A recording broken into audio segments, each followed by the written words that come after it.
Welcome to The Numbers Game, the show where analytics meets the action and data drives the decisions. I'm Cynthia Frelund, and the 2024 season is now in the books. The Philadelphia Eagles are Super Bowl 59 champions by a final score of 40-22 over the Kansas City Chiefs. Congrats to the Eagles, their fans, and to Jalen Hurts for becoming the 34th quarterback to win Super Bowl MVP. As we kick off free agency and draft season, let's start with a little housekeeping. Each week, we'll keep our anchor in the NFL world and have a look at the most interesting and important NFL storylines through the lens of data and the perspective of why the numbers make the difference, of course. But we will also add in some action items around that week's other sports of interest because we love the games inside the games, obviously.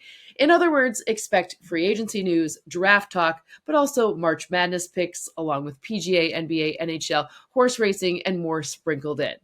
I'm working out the cadence and the schedule, so please send me your input, but let's agree that Wednesdays will be our main day. Maybe we'll add in a few extra shows on other days, but let's meet right here on Wednesdays going forward.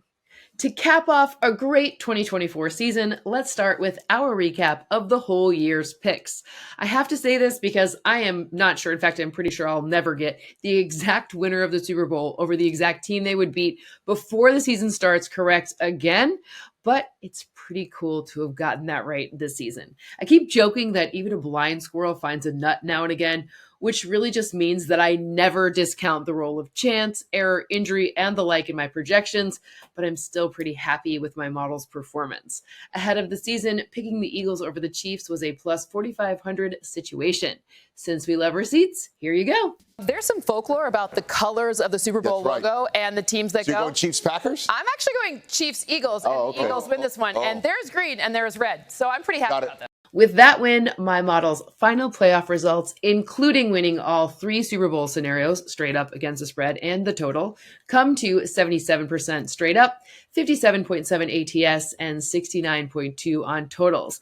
Add all of this up, and this means that for all 285 games of the complete season, I went 71.2% straight up, 53.5% ATS, and 50.7% on totals. NFL Honors had its moment, but neither I nor any National Football League employee is allowed to vote on those awards, so let's start our own.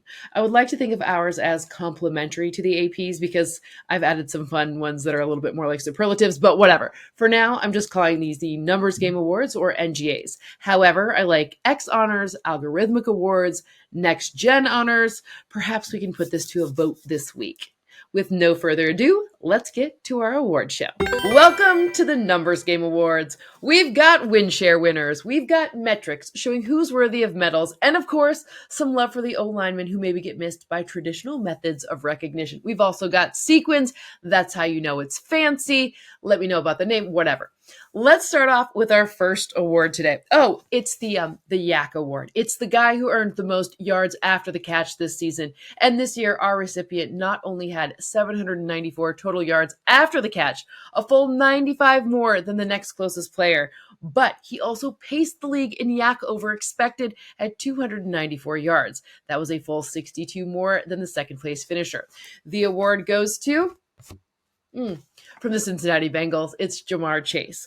To be fair, there are a lot of awards he could have won this season based on his stats, like most receiving yards in the red zone, most yards against zone coverage, most yards against man, whatever. I could go on, but I love yak, so this is the one to win. No one can argue that yards after the catch aren't super important, but yards after contact also move the sticks. For our second award, it is our Yako. Yards after contact. I can't think of a better one. Anyways, this season, we had 5 running backs with at least 1,000 rushing yards earned after contact.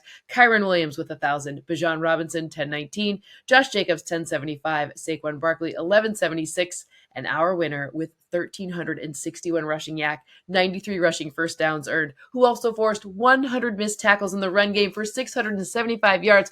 Off of those missed tackles, all of those, by the way, the best metrics in the league.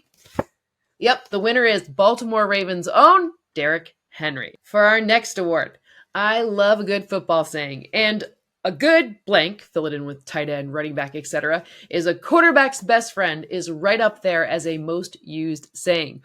Well, using a combination of catch rate over expected, passer rating when targeted, red zone, and third down use, this year's official Best Friend of the Quarterback award goes to a man with the league's best catch rate over expected at 13.3% and the third most yak over expected. The winner is San Francisco 49ers tight end and co-founder of Tight End University, George Kittle. Perhaps the best friends of both the quarterback and any or all of the skill players is the offensive line. Play in the trenches ended up being the deciding factor in the Super Bowl, but both of the highest win share O-lines from each conference actually didn't even appear in the season's final game. The Force Factor Award is for the league's best offensive line. The runner-up and winner in the AFC are the Buffalo Bills, who led their conference in win share and allowed their quarterback to be sacked only 14 times, the fewest in the league in large part because of improvements on the right side of the line, with Osiris Torrance, the right guard, having a breakout sophomore campaign, and right tackle Spencer Brown earning his best career protection stats both in run and pass situations. There's a case to be made that if Torrance keeps his trajectory going like it did from last to this season, that he could be right at the top of the heap at his position next season if he's not already there. However, the O-line that had the highest win share in this whole league this season was the one who played in a division with 3 teams earning a trip to the playoffs. Win share reveals that the team's right tackle led all tackles in run blocking and was in the top 5 in pass pro. Remember, that includes right and left tackles. This team's center ranked number 2 in the league on rushing downs. He actually led the NFC, and this was a very run-heavy team. The Force Factor Award for the best O-line of the 2024 season goes to the Detroit Lions. The right tackle I mentioned is Penei Sewell, and the center is Frank Ragnow. This next award, the End Zone Equation Award, really follows nicely from the O-line notes. Why? Because it's for the player whose trips to the end zone included the most difficult path. Difficult. Now, we take the O-line out of that, and then we think about things like what happens after they pass the O-line. So it combines tackles, contact taken, it weighs in these contact points more heavily in the red zone, and then factors in a number of change of direction and speed shifts. So stopping, starting, restarting after being contacted, and the like, and compares all of that with touchdowns. The End Zone Equation Award for 2024 goes to Jahmyr Gibbs of the Lions with 20 total touchdowns in the regular season and 2 more in the postseason, and the most EPA per carry combined in both the run and receiving game. The offensive SOS player is next. This is a player whose combination of difficult receptions, first downs earned, coverages faced, defenses faced, and overall situation was extremely murky, yet they rose to the challenge. Not only was the offensive SOS player this season a rookie, he also broke several records, including Puka Nakua's rookie reception record. Our guy had 112, and that happened to be third in the whole league in terms of receptions. And he also broke Mike Ditka's rookie receiving yard record at the tight end position, which has stood at 1,076 since 1961. Our winner had 1,194 yards. Not only did he play in a division which had 3 playoff teams, his team was at or near the bottom in most offensive categories, which makes the SOS call to him even more profound.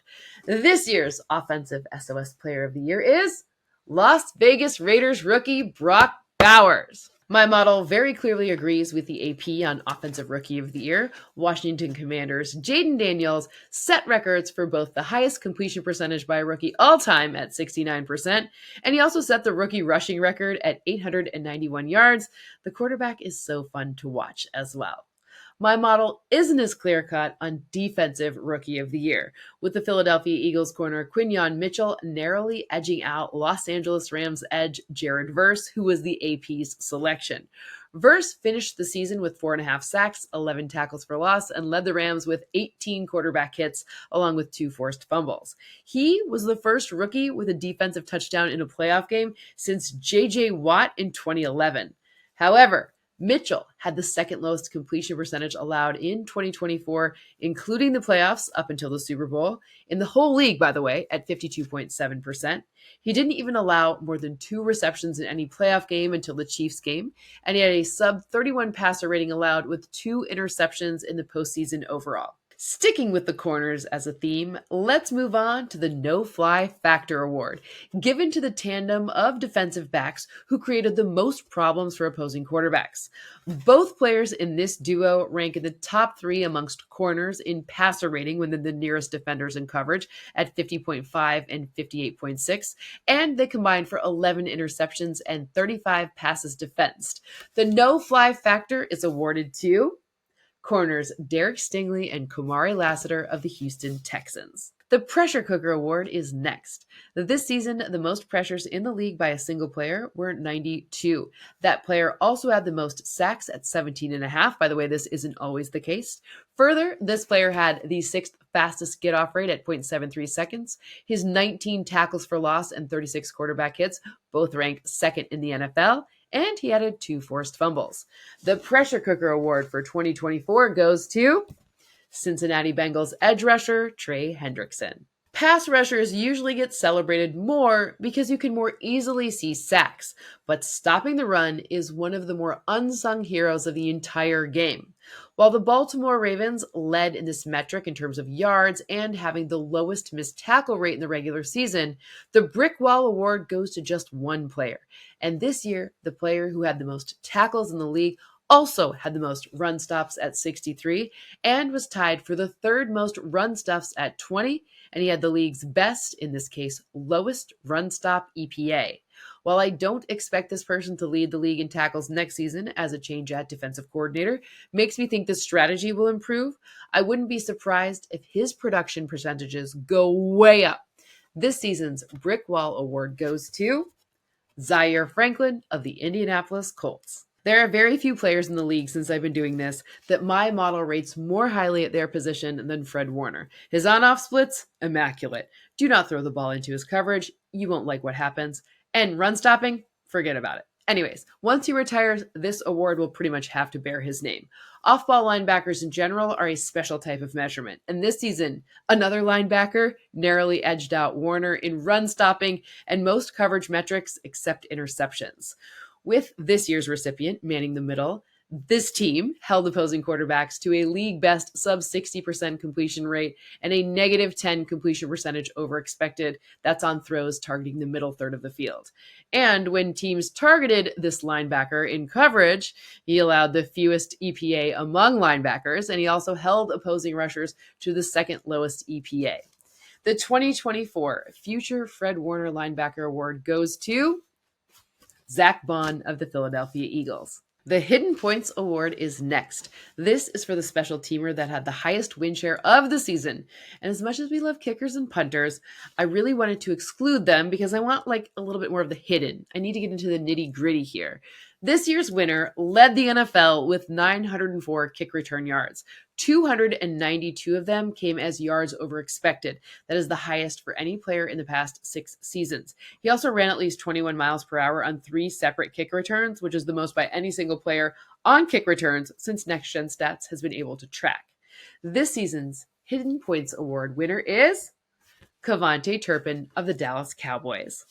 For these final 4 awards, Comeback Player of the Year, Offensive and Defensive Players of the Year, and of course, MVP, I've enlisted experts. A few weeks ago, I asked analytics staff, so experts, they have different titles, quality control, strategy, some say analytics, etc., but real people who work on real teams. I asked them to help me by voting in these categories. I feel super lucky. I got over 100 submissions from all 32 clubs and the league office, and these are extremely informed opinions.